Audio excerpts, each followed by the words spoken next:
Hi, I'm Bill O'Reilly. Thanks for watching us tonight. The Democratic Party and your physical safety. That is the subject of this evening's Talking Points memo. Like him or not, former President Bill Clinton's an excellent analyst of the American political scene. Last week, confronted by Black Lives Matter militants in Philadelphia who say the criminal justice system is racist, Mr. Clinton fought back. I don't know how you would characterize the gang leaders who got 13-year-old kids hopped up on crack and sent them out onto the street to murder other African-American children. Mr. Clinton's absolutely correct. The vicious drug world results in millions of Americans being harmed. Dope pushers and gang members should be incarcerated. But after saying that, Mr. Clinton came under pressure from his own party, and he may have buckled. I did something yesterday in Philadelphia I almost want to apologize for, but I want to use it as an example of the danger threatening our country. So why would Bill Clinton almost want to apologize? What he's saying is true. Here are the facts. According to FBI data, between 1960 and 1990, the rate of violent crime in the USA surged by 350%. Violence in cities like New York, Detroit, Los Angeles, way out of control. And people in the poor neighborhoods took the brunt of it. In 1970, convicted murderers in America served a median sentence of just 3.5 years for murder. For killing somebody, 3.5 years. That was insane. So Bill Clinton and both political parties finally did something about it. They passed tough new sentencing laws. The result?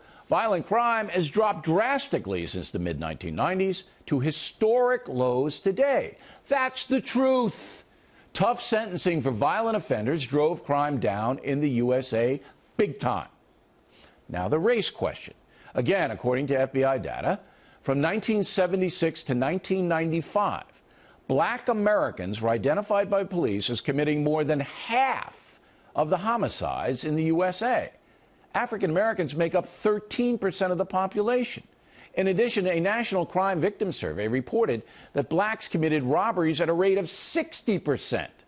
Again, the black community is just 13% of the entire population. So what's the beef? If black Americans are committing crimes out of proportion to other ethnic groups, why is there a racial component to their presence in prison? Why? Also, forget about the drug myth. Right now in federal penitentiaries, 99.5% of drug-convicted inmates are traffickers, not users. 99.5%. So the question becomes, why is the Democratic Party caving into propaganda put out by radical groups like Black Lives Matter? It's clear that tough sentencing reform, spearheaded by both parties in the 90s and signed by President Clinton, saved perhaps millions of American lives. Yet the entire criminal justice system is now being branded as racist and oppressive. Disgraceful. And that's the memo. Now for the top story reaction. Joining us from Washington, Charles Krauthammer. So Charles, a man named Barry Latzer, professor of criminal justice, wrote an excellent article in the Wall Street Journal that spurred my analysis of this situation. How do you see it? Well, I think you're absolutely right, although it pains me to say it, but every once in a while you are absolutely right. Look, I think this is one of the most telling episodes that we have seen in our politics, and I would even say in our culture. Remember, there was one electric moment when Clinton ran for president. It's now a quarter century ago, the Sister Soldier moment, in which he stood up and denounced a rapper for the content of what she was saying. And that, I think, helped to galvanize the idea of Clinton as a new kind of Democrat, a more centrist Democrat, and then he proved it in his presidency.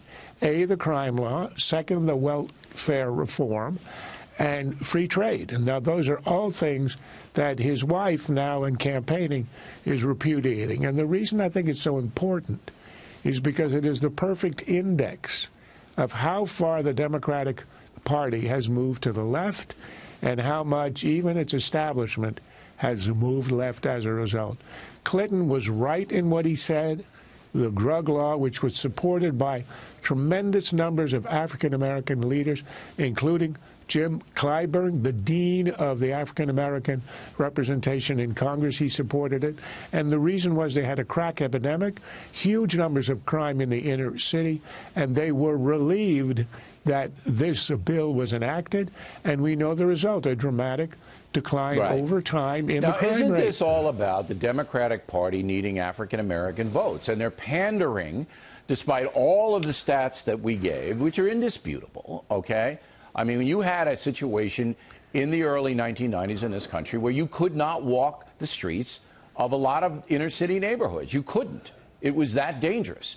Now, all of that has evaporated because they cracked down on these perpetrators. Yet now, the African-American community votes block, and the Democrats need that, so they're just saying, okay, we'll give it all up. Last word. Well, the terrible irony is that the people who benefited the most from the crackdown were African Americans, because this was happening in their communities, and thousands of African American lives were destroyed, had been destroyed before, were saved as a result. And Bill Clinton was right to say, if Black Lives Matter, then how come you are not celebrating the fact that many lives were saved? But it's now this ideology, everything is racism. It isn't, because we know that African-American leaders supported the crackdown in the 90s.